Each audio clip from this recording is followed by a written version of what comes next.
Okay lang na maging busy, besh.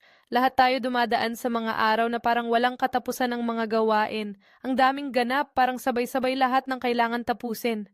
Nakakapagod, minsan nakaka-stress. Pero tandaan mo, kaya mo yan.